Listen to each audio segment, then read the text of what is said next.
On market today.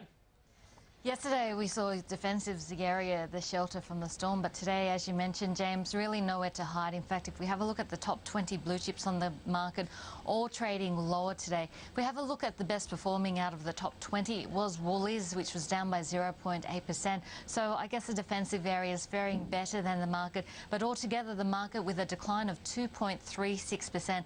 That makes it the biggest drop that we've seen on the Australian market since the 3rd of October, where we did see the market dropping 2.8%. In fact, if we have a look at 2012 so far, we've only seen 3 times this year, 3 sessions, where we've seen a fall of greater than 1.5%. That compares to the last 5 months of 2011, where we actually saw a drop of 1.5%, more than 20 times. So I guess the Australian market has gotten used to the lower volatility that we have seen in 2012. It does look like that's turning around, with Greece very firmly in focus. Investors especially selling out of some of those growth and high beta areas and selling across the board. If we have a look at the top 100, only 8 stocks in the top 100 managed gains today. If we have a look at the top 200, only 12 managed gains today.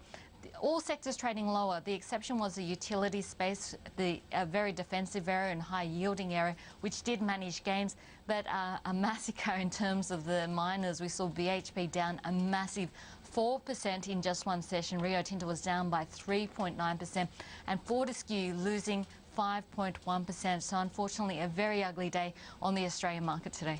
Julia, Mike Smith, the ANZ boss, doing an interview on another network, and he was asked about the European situation, the Greek crisis, and he was quoted as saying that he now sees the breakup of the Eurozone as being quite likely.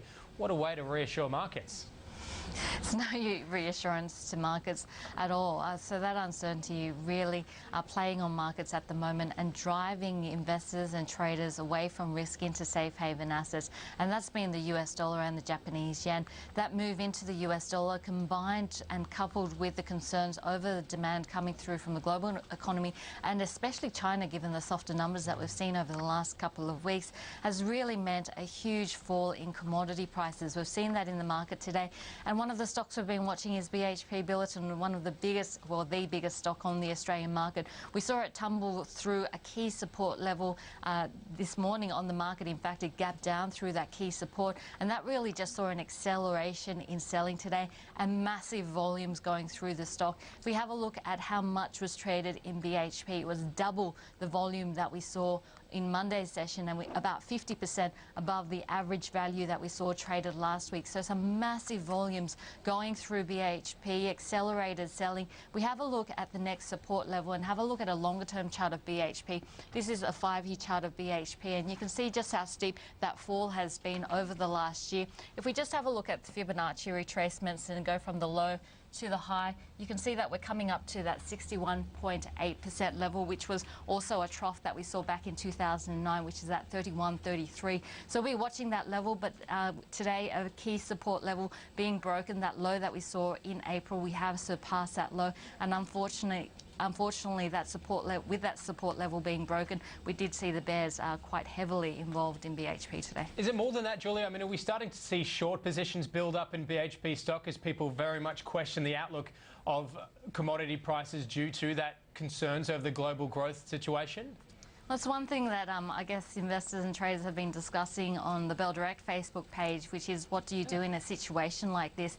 And if you do want to remain long the market and you are facing possible capital losses, one way that you could I guess, reduce the losses and have a zero effect is through hedging, and that would be through buying a put position, either through warrants or through options. So no doubt, shorts building in BHP, especially with that support level being broken and that selling pressure. Unfortunately, bad news. Of course, what it is a reflection of not only commodity prices, the strength in the US dollar and de-risking of portfolios, but also a reflection of expected demand coming through from China. And we have seen those weaker numbers flowing through, and I guess the market just starting to reflect that in terms of commodity prices and in terms of the miners. Yeah, as well, Julia, Toll Holdings, well, not the best day out on market in the end, closing down over 15%. A profit warning, and I suppose not just concerns for the company itself, but what it potentially means for the broader market as we maybe hear from more companies with similar problems.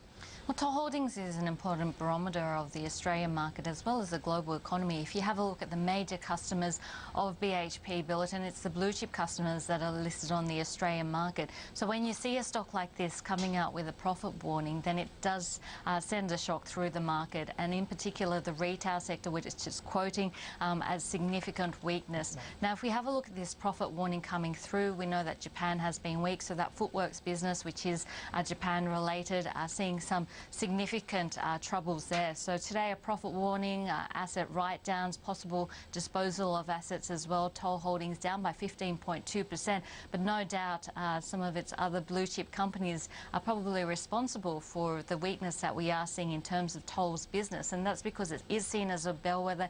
It has its fingers in so many pies across so many different sectors. About 55% of its EBIT is from its transport business domestically, which is its core business, and of course Japan being quite weak. It's citing those retail conditions which it probably sees no end to, and unfortunately the stock down by 15%.